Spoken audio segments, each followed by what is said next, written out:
2021년 1월 21일 목요일 큐티 생명의 삶. 오늘의 본문 마태복음 5장 17절부터 26절까지 말씀입니다.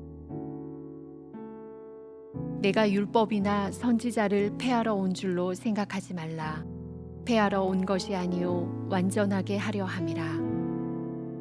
진실로 너희에게 이르노니 천지가 없어지기 전에는 율법의 1.1획도 결코 없어지지 아니하고 다 이루리라.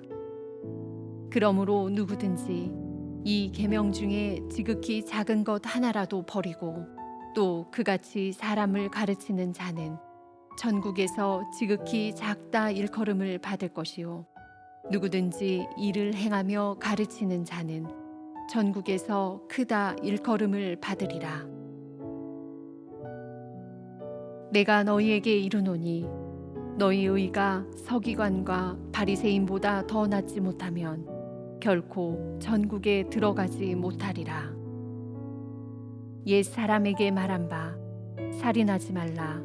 누구든지 살인하면 심판을 받게 되리라 하였다는 것을 너희가 들었으나 나는 너희에게 이르노니 형제에게 노하는 자마다 심판을 받게 되고 형제를 대하여 나가라 하는 자는 공회에 잡혀가게 되고 미련한 놈이라 하는 자는 지옥불에 들어가게 되리라. 그러므로 예물을 제단에 드리려다가 거기서 내 형제에게 원망 들을 만한 일이 있는 것이 생각나거든 예물을 제단 앞에 두고 먼저 가서 형제와 화목하고 그 후에 와서 예물을 드리라. 너를 고발하는 자와 함께 길에 있을 때에 급히 사화하라.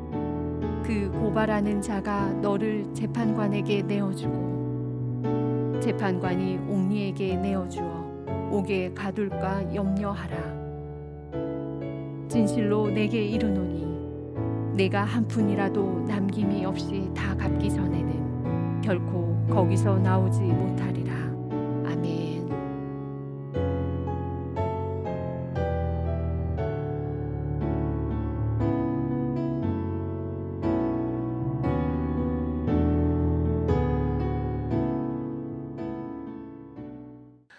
율법은 이스라엘 삶과 종교의 핵심 요소였습니다.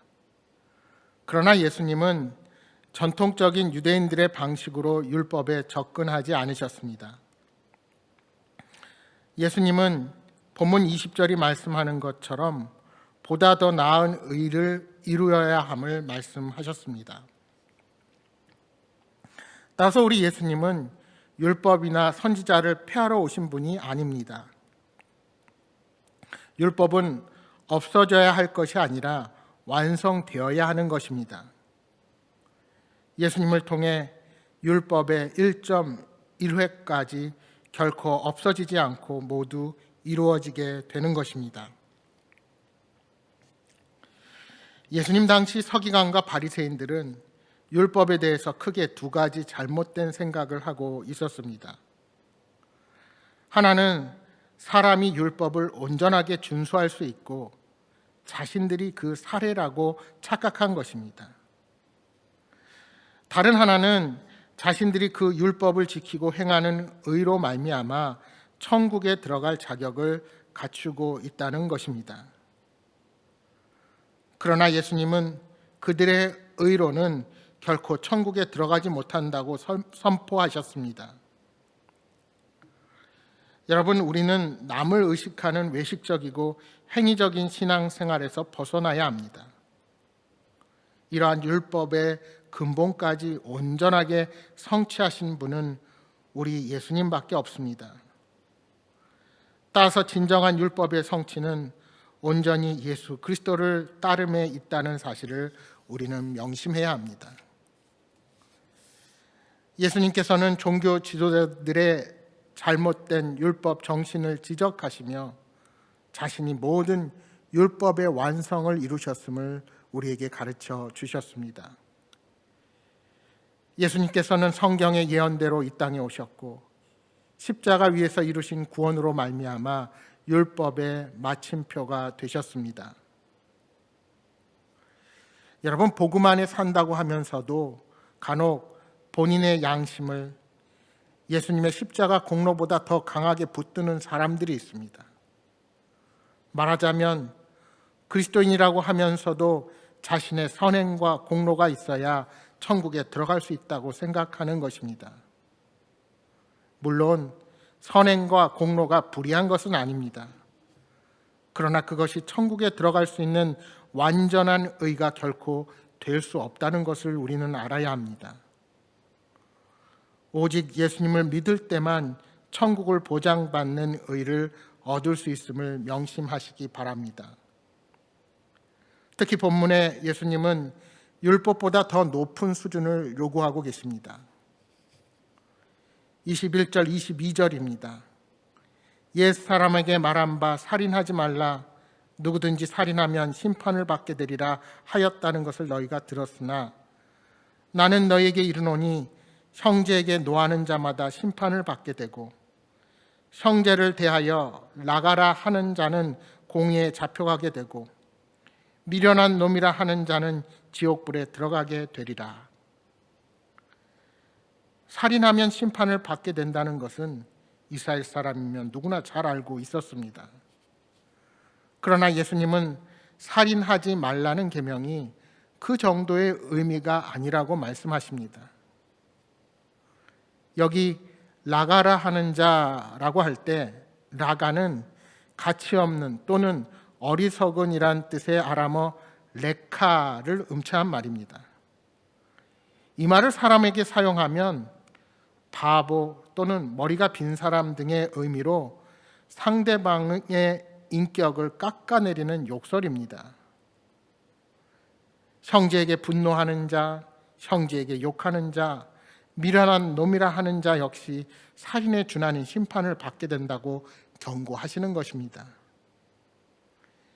예수님은 살인을 조심하는 의 정도가 아니라 마음과 말로 하는 살인까지도 조심하는 의를 가져야 한다고 말씀하시는 것입니다. 여러분, 우리는 내면의 악한 의도를 품는 것과 입으로 저주하는 말을 내뱉는 것이 실제 행동으로 범하는 죄에 준한다는 사실을 기억해야 할 것입니다. 이처럼 주님은 더 높은 차원의 의를 요구하시는 것입니다. 행위 자체만이 아니라 그 동기와 마음의 상태까지 온전해야 함을 우리에게 말씀하시는 것입니다.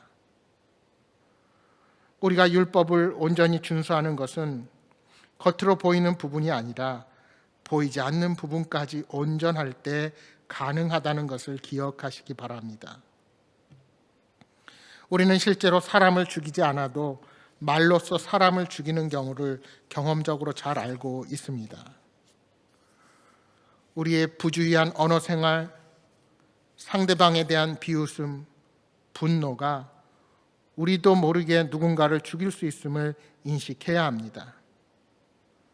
우리의 말 때문에 한 사람의 영혼과 인격이 죽는다면 우리는 살인죄를 짓는 것입니다. 그리고 그 대가는 지옥 심판이라는 예수님의 엄중한 경고임을 명심하시기 바랍니다. 따라서 23절 이하 말씀에는 예물보다 화목이 중요하다는 것을 우리에게 가르쳐 주십니다. 23절, 24절의 말씀을 다시 보십시오. 그러므로 예물을 드리려다가 거기서 내 형제에게 원망 들을 만한 일이 있는 것이 생각나거든 예물을 제단 앞에 두고 먼저 가서 형제와 화목하고 그 후에 와서 예물을 드리라. 여러분, 우리가 아무리 많은 예물을 주님 앞에 바쳐도 바치는 자의 심령이 온전하지 못하면 하나님은 그 예물을 온전하게 여기시지 않습니다. 형제에게 원망 들을 일이 있다면 예배를 중단하고 먼저 형제와 화목해야 합니다. 예를 들어 빚진 것을 갚을 수 있는데도 갚지 않고 있다면 자신을 고발하는 자에게 빚을 갚고 어서 화해하라고 예수님은 말씀하십니다. 자신 때문에 피해를 보고 상처를 입은 사람이 있는데도 그것을 외면한 채 하나님을 섬기는 것은 결코 하나님의 자녀답지 못한 태도입니다. 여러분, 하나님은 불의한 심령으로 예배를 드리고 신앙생활을 하는 것을 기뻐하지 않으십니다. 예물보다 더 나은 의는 화목입니다.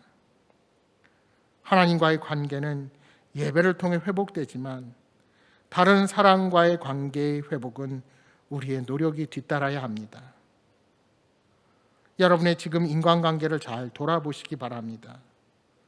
형제, 자매, 친척, 친구, 이웃, 동료에게 사과할 것이 있으면 사과하고, 용서받을 일이 있고 갚아야 할 빚이 있다면 그 일을 먼저 해결해야 합니다. 우리가 우리의 속사람의 상태를 무시하고 그럴듯한 종교 행위만 보여서는 안 될 것입니다.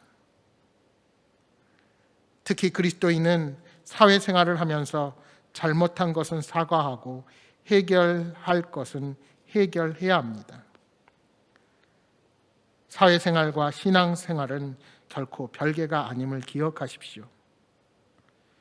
예물을 드리는 것뿐만 아니라 사람들과 화평하는 것, 그것이 우리를 화목하게 하신 예수 그리스도의 십자가의 사랑을 실천하는 것입니다. 사랑하는 여러분, 우리가 진정 예수님을 사랑한다면 우리 주변의 관계 문제를 위해서 간절히 기도하고 회복하도록 노력하시기 바랍니다. 오늘 하루도 율법의 완성이신 의의 예수님을 따라 힘차게 시작하시기를 주님의 이름으로 축원합니다. 주신 말씀 기억하며 함께 기도하겠습니다. 하나님의 주신 율법의 말씀을 넘어 예수님께서 완성하신 율법의 의를 생각하며 진정한 사랑을 실천하는 성도가 되게 하옵소서. 주님이 친히 보여주신 넓은 사랑을 본받아 가정과 직장 그리고 교회 공동체를 통해 거룩함과 화목함을 이루며 살아가게 하옵소서 하고 함께 기도하시겠습니다.